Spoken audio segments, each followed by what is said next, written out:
తహసీల్దార్ చొరవతో ఆక్రమణలకు అడ్డుగోడ, స్థానికుల అభినందనలు, భూముల ధరలు బంగారంతో పోటీ పడుతూ జోరుగా పెరుగుతున్నాయి. ఒక పక్క ప్రభుత్వం అర్హత ఉన్న ప్రతి పేదవాడికి సొంత ఇంటి కల నెరవేర్చాలని అడుగులు వేస్తుంటే, మరోపక్క ప్రభుత్వ స్థలాలన్నీ కాజేసే క్రమంలో కొంతమంది ప్రబుద్ధులు అడుగులు వేస్తున్నారు. వీరిని అరికట్టే క్రమంలో ప్రభుత్వ అధికారులు చాలా చోట్ల విఫలమవుతూ కనిపిస్తున్నారు.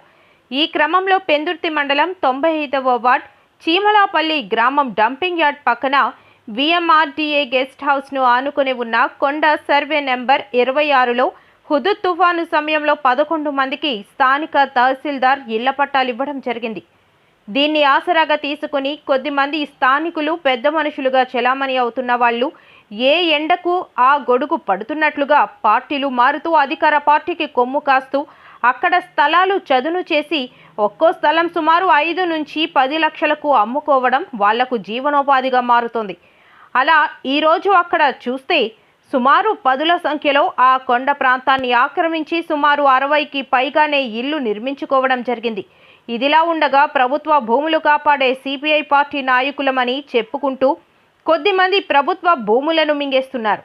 ఇప్పుడు నూతనంగా ఒక 5 నిర్మాణాలు కొనసాగుతున్నాయి. వీటికి సూత్రధారులు, పాత్రధారులు సిపిఐ రాంబాబు, స్థానిక షాడో కార్పొరేటర్గా పేరున్న బల్లా దుర్గారావు, మామిడి కిరణ్, తాపి మేస్త్రి అంజీ ఇంకా కొంతమంది కలిసి ఈ నిర్మాణాలు చేపడుతున్నట్లుగా స్థానికులు చెబుతున్నారు.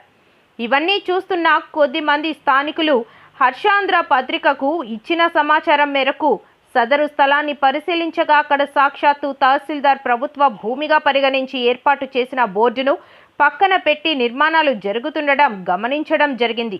విషయం తెలుసుకున్న హర్షాంధ్ర పత్రిక యాజమాన్యం పెందుర్తి తహసీల్దార్కు విషయం తెలియపరచగా వెంటనే స్పందించి హుటాహుటిన రెవెన్యూ ఇన్స్పెక్టర్ భార్గవ్, వెంకటేష్ మరియు విఆర్ఓ వచ్చి ఆ ప్రాంతాన్ని పరిశీలించి అక్కడ జరుగుతున్న నిర్మాణాలన్నీ ఫోటోలు తీసుకుని వెంటనే పనులని ఆపివేయాలని, వీటికి సంబంధించిన కాగితాలేమైనా పత్రాలేమైనా ఉంటే ఎంఆర్ఓకి చూపించి మళ్ళీ మేము చెప్పే వరకు పనులు చేయకూడదని హెచ్చరించి మళ్ళీ ఇక్కడ ఎటువంటి ఆక్రమణలు జరగకుండా చూసుకుంటామని హామీ ఇచ్చారు. స్థానిక తహసీల్దార్ స్పందించిన తీరుకు ఆ ప్రాంత వాసులు అభినందనలు తెలియజేశారు. Thank you for watching CTV News. For more updates, do subscribe and like, comment.